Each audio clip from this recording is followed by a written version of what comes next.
પારડીના બગવાડા ટોલનાકા પાસે ચાલકને ઊંઘનું ઝોકું આવતા ટ્રક ડિવાઈડર સાથે અથડાઈ। મોડી રાત્રે રાજસ્થાન પાર્સિંગની ટ્રકનો અકસ્માત, ટાયર ફંગોળાયું છતાં ચાલકનો ચમત્કારી બચાવ। નેશનલ હાઈવે નંબર 48 પર આવેલા બગવાડા ટોલ પ્લાઝા પાસે ગત મોડી રાત્રે એક કાળજુ કંપાવનારો અકસ્માત સર્જાયો હતો। રાજસ્થાન પાર્સિંગની એક ટ્રક પૂર ઝડપે પસાર થઈ રહી હતી ત્યારે વહેલી સવારે અંદાજિત 3 વાગ્યાની આસપાસ ચાલકને ઊંઘનું ઝોકું આવી જતા વાહન પરથી કાબુ ગુમાવ્યો હતો। નિયંત્રણ ગુમાવેલી ટ્રક ટોલ બૂથથી થોડા જ અંતરે આવેલા મોટા ડિવાઈડર સાથે ધડાકાભેર અથડાઈ હતી। અકસ્માત એટલો પ્રચંડ હતો કે ટ્રકનો આગળનો ભાગ કચ્ચર ઘાણ વળી ગયો હતો। ટ્રકનો આગળનો વ્હીલ પણ ધરીમાંથી છૂટું પડીને ફંગોળાઈ ગયું હતું।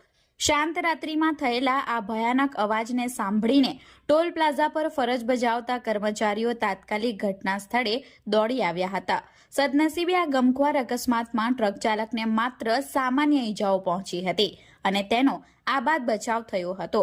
ભારે નુકસાન પામેલી ટ્રકના કારણે હાઈવે ઉપર થોડો સમય અફરાતફરીનો માહોલ સર્જાયો હતો। હાઈવે પર રાત્રિ દરમિયાન ડ્રાઇવિંગ કરતા ચાલકો માટે આ ઘટના એક ચેતવણી સમાન છે કે થાક કે ઊંઘમાં વાહન ચલાવવું કેટલું જોખમી હોઈ શકે છે।